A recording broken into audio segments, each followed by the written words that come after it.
Hello, అందరూ ఎలా ఉన్నారు? Thank you for watching my channel విద్యా స్టోరీస్ ఫర్ యూ. నా వీడియోస్ నచ్చితే తప్పకుండా సబ్స్క్రైబ్ చేసుకోండి. ఇవాళ ఈ వీడియోలో ఇక్కడ అమెరికాలో సార్డిన్స్ అని దొరుకుతాయి. ఇవి కాస్కోలో ఉంటాయి అన్నమాట. 6 ప్యాక్ ఉంటాయి. ఒక్కొక్క బాక్స్లో వచ్చేసి 3 ఫిష్ ఉంటుంది అనమాట. 3 ఫిష్లు ఉంటాయి. అవి ఏంటంటే మనకి ఇండియాలో కూడా దొరుకుతాయి. ఇవి చిన్న చేపలు అనమాట.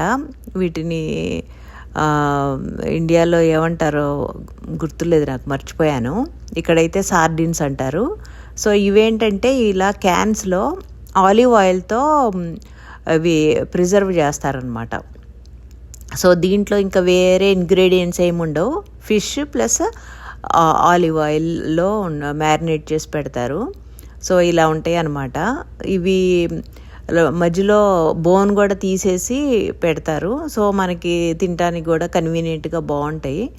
సో ఇవైతే మాకు బాగా నచ్చినాయి. టేస్ట్ అవి కూడా బాగుంటాయి. సో దీంట్లో ఉన్న ఆలివ్ ఆయిల్తోనే మనము కర్రీ కూడా, కూర కూడా వీటితోనే చేసేసుకోవచ్చు. ఇంకా విడిగా వేరే ఆయిల్ కూడా వేయని అవసరం లేదు. ఈ ఆలివ్ ఆయిల్నే యూజ్ చేశాను నేను ఇక్కడ.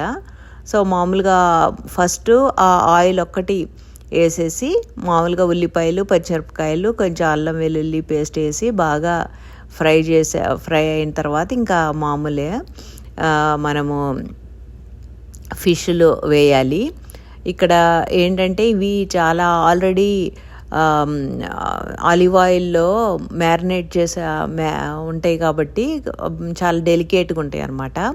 వీటిని ఎక్కువ బాండీలో వేసిన తర్వాత మనం ఎక్కువ గరిటెతో స్పూన్తో అటు ఇటు కలపకూడదు.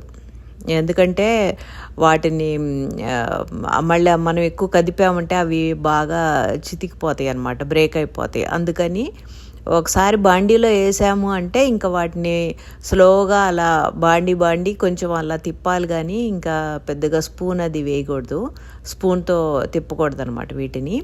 సో మామూలుగానే ఉప్పు, కారం, పసుపు వేసుకుంటాము. ఉప్పు, కారం, పసుపు వేసుకున్న తర్వాత ఇది ఫిష్ పులుసు కదా. సో పులుపుకి ఏంటంటే హైదరాబాద్లో మా ఇంటి దగ్గర మా ఎదురింటి ఆంటీ వాళ్ళకి మామిడికాయ చెట్టు ఉందన్నమాట. ఆంటీ ఎవ్రీ ఇయర్ మాకు ఆవకాయ పచ్చడికి మామిడికాయలు ఇస్తుంటారు.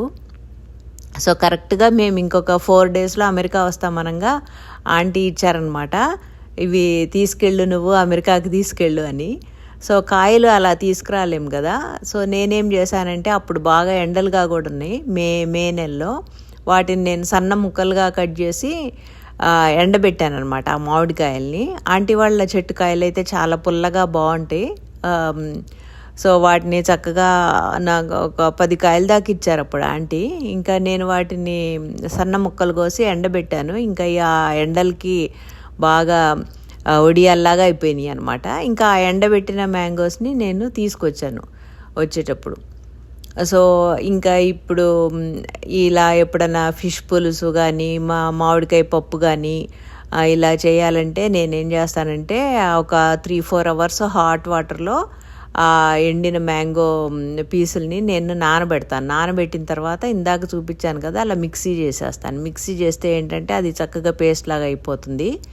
సో ఆ పేస్ట్ చేసిన మ్యాంగోని ఇంకా ఈ ఫిష్లో వేస్తున్నాను ఇక్కడ. సో చింతపండుతో కన్నా మ్యాంగోతో చాలా బాగుంటుంది ఫిష్ పులుసు. మీరు ఇంతకుముందు ఎప్పుడు ట్రై చేయకపోతే ఒకసారి ట్రై చేసి చూడండి. ఆ టేస్ట్ చాలా వేరుగా డిఫరెంట్గా ఉంటుంది. సో ఇక్కడ నేను ఆ మ్యాంగో పేస్ట్ చేసిన ఆ మ్యాంగో పౌడర్ని అదిగో ఇక్కడ చూడండి నేను ఎలా కలుపుతున్నాను. ఊరికే అలా బాండీని అలా కదిపితే అదంతా బాగా కలిసిపోద్ది అనమాట. ఇంకా స్పూన్ అది పెట్టకుండా బ్రేక్ అవ్వకుండా చూసుకోవాలి. సో నేను ఇక్కడ ఉప్పు, కారం, పసుపు, కొంచెము ధనియాల పొడి వేసాను అంతే. ఇంకా వేరే ఏమీ వేయలేదు. ఇంకా నేను వేరే మసాలాలు కూడా వేయలేదు. ఎందుకంటే ఫిష్ పులుసులోకి పెద్దగా ఏం అవసరం లేదు.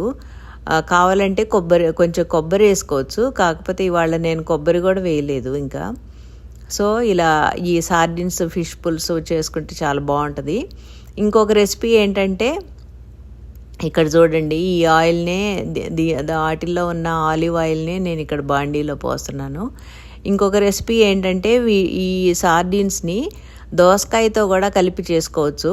సో ఇది యాక్చువల్గా ఇది ఇంకొక రోజు చేశాను, బట్ రెండు కలిపి ఒకే వీడియోలో పెడుతున్నాను ఇక్కడ. సో డిఫరెంట్ డేస్ అనమాట. అది మ్యాంగోతో చేసింది ఒకరోజు, ఇది ఇవాళేమో దోసకాయతో, ఈ పార్ట్ దోసకాయతో అనమాట.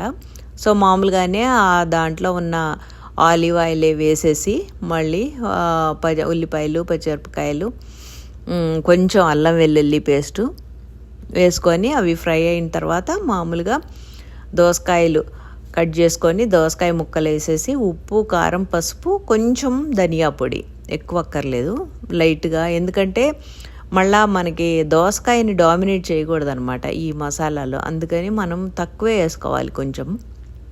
ఎందుకంటే ఈ దోసకాయ పులుపు అదంతా దోసకాయ టేస్ట్ తెలియాలి కదా. సో ఇంకా మనం వేరే పులుపుకి ఇంకా వేరే ఏమి వేయని అవసరం లేదు, ఎందుకంటే దోసకాయ పుల్లగా ఉంటుంది కాబట్టి కొంచెం ఆ పులుపే సరిపోతుంది. సో దోసకాయ కరెక్ట్గా సగం ఉడికిన తర్వాత ఇలా ఉంటుంది అనమాట. సో సగం ఉడికిన తర్వాత అప్పుడు ఈ ఫిష్ని వేయాలి. సో మళ్ళీ సేమ్ వేసిన తర్వాత వాటిని ఎక్కువ మనము స్పూన్తో అది తిప్పకుండా డెలికేట్గా కొంచెం బాండీనే మనం కదిలిస్తే అదంతా సెట్ అయిపోద్ది. సో ఇక్కడ సగం ఉడికిన తర్వాత దోసకాయల్లో ఈ ఫిష్ని వేస్తున్నాము. ఇవి యాక్చువల్గా ఆయిల్లో మ్యారినేట్ చేసి పెట్టి ఉండటం వల్ల ఏమో ఇవి ఎక్కువసేపు టైం కూడా పట్టదనమాట ఉడకటానికి, తొందరగానే ఉడికిపోతాయి. సో ఇలా వేసిన తర్వాత ఇంకా మనము ఎలాగూ మన దోసకాయలు కూడా సగం ఉడికిపోయినాయి కాబట్టి ఈ ఫిష్లు కూడా మరీ ఎక్కువ టైం ఏం పట్టదు ఉడకటానికి. సో ఇవి వేసేసి ఇంకా మళ్ళా మనము మూత పెట్టేసేసి ఇంకా ఒక 5 minutes ఉడకబెడితే చాలన్నమాట, ఎక్కువ టైం అక్కర్లేదు. యాక్చువల్గా ఇది మొత్తము డిష్ చాలా తొందరగానే అయిపోద్ది. సో ఇలా బాండీనే కదిలిస్తే అది అంతా దోసకాయ అదంతా బాగా కలిసిపోద్ది. సో నేను ఇక్కడ ఒక 5 to 6 minutes ఉడికిన తర్వాత ఇలా అయిపోయిందనమాట. ఇంకా ఆ దోసకాయలో ఉన్న పులుపు అదంతా కూడా ఈ ముక్కలకి బాగా పట్టుకుంటుంది. అండ్ ఇక్కడ కూడా నేను గరం మసాలాలు కానీ అవన్నీ ఏం వేయలేదు, జస్ట్ ఉప్పు, కారం, పసుపు, ధనియా పొడి అంతే. సో అండ్ దోసకాయ ఆఫ్ కోర్స్. సో ఇలా ఉంటుందన్నమాట. సో ఇది కూడా చాలా బాగుంటుంది. మీరు ఇంతకుముందు ఎప్పుడైనా ఇలా దోసకాయతో ట్రై చేయకపోతే ఫిష్ని తప్పకుండా ట్రై చేయండి. దోసకాయతో చాలా బాగా వచ్చింది taste. Thank you for watching.